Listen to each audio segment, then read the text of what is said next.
Assalamualaikum dan selamat sejahtera. Hari ini kita bersama dengan Puan Asma untuk kita dengarkan sedikit sebanyak mengenai pendapat beliau mengenai isu pengangguran dalam kalangan siswaza.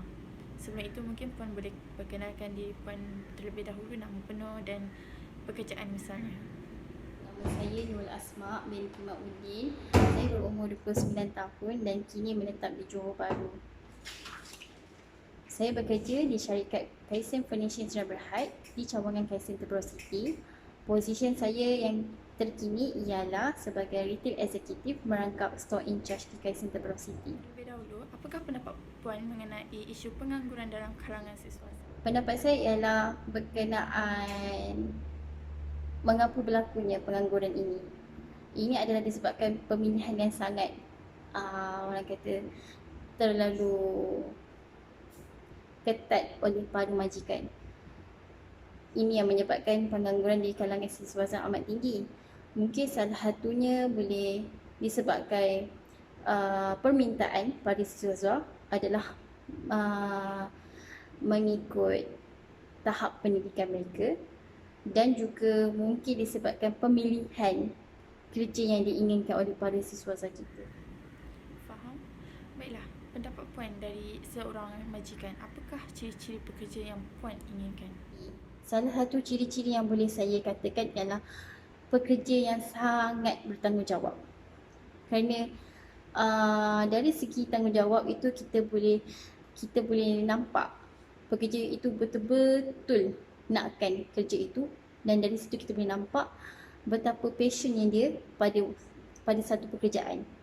Jadi tanggungjawab tu amat penting lah bila kita dapat lihat dari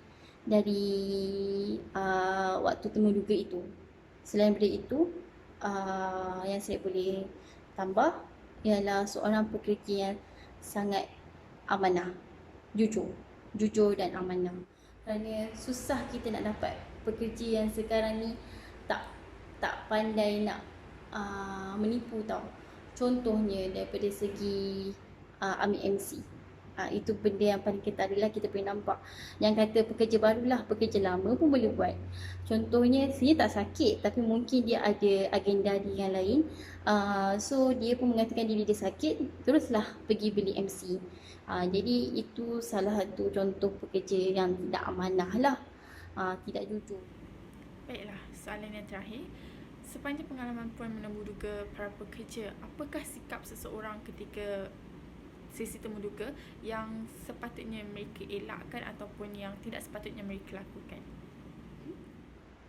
Apakah sikap yang tidak mahu saya lihat pada calon-calon temuduga saya lah. Okey. Pertama ialah dari segi ketepatan masa waktu untuk datang temuduga itu. Kalau awal-awal dia dah datang lewat, itu bermakna dari awal lagi kita dah nampak dia seorang yang tidak ada tanggungjawab pada masa. Jadi kita boleh nampak dah dari situ dia seorang yang tak boleh tepati masa dia. Jadi kemungkinan boleh jadi bila dia dah kerja dengan kita, pasti dia akan datang lewat. Tapi itu adalah daripada segi orang kata piawaian yang pertama lah kita akan tengok. Itu ketepatan masa yang pertama. Yang kedua, sewaktu temuduga, kita mahukan seorang calon bersikap positif dan sangat aktif. Maksudnya saya memerlukan respon yang dua hala, di mana kita inginkan calon itu sendiri ada juga inisiatif untuk bertanya dengan kita berkenaan pasal mungkin boleh dijadikan dari segi benefit bekerja dengan syarikat kami, ataupun insentif yang mereka boleh dapat. Kerana bila kita bekerja dalam retail industry, of course kita akan ada inisiatif, orang kata insentif yang diberikan pada para pekerja. Jadi itu adalah salah satu sikap yang saya perlukan lah dari sewaktu temuduga. Kalau tak ada respon, sangat pasif, itu adalah salah satu markah yang kami akan tolak daripada menerima calon itu sebagai pekerja kami. Jadi itu adalah pengalaman saya sewaktu temuduga pekerja. Ada yang jenis yang tak respon. Ada yang jenis senyap je, bila kita tanya jawab sepatah, bila kita tanya jawab sepatah. So itu adalah salah satu yang kita mahu elakkan lah. Dan sewaktu temuduka juga, kalau boleh kita tak nak ada soalan yang melibatkan terus berkenaan pasal gaji, kerana gaji ni adalah isu yang sensitif pada mana-mana majikan pun. Kerana gaji ni selalunya kita akan jawab pada akhir temuduka.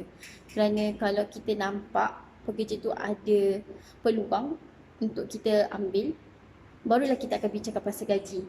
Kalau kita nampak daripada awal dia tiada ciri-ciri yang kami mahukan, kita tak akan terlalu direct lah berkenaan pasal gaji. Kerana dari situ kita akan nampak mereka bekerja hanya nakkan gaji, bukannya mereka bekerja kerana kerja. Jadi itu adalah salah satu yang perlu dielakkan dalam temuduka, daripada terus bertanya berkenaan pasal gaji. Jadi saya rasa itu sahaja yang saya boleh sampaikan. Saya harap berguna. Jadi jadilah seorang siswaza yang bila sudah tamat pengajian, carilah pekerjaan yang kamu betul-betul enjoy. Bukannya cari kerja keranakan gaji, dan juga kerana itulah yang perlu kamu pilih. Sebab tak semestinya semua orang kerja kena ikut apa yang dia belajar. Saya sangat setuju dengan pendapat Puan. Baiklah, saya rasa itu saja untuk setakat ini. Kami ingin mengucapkan ribuan terima kasih kerana Puan sudi untuk bersama dengan kami bagi sesi temu buat ini.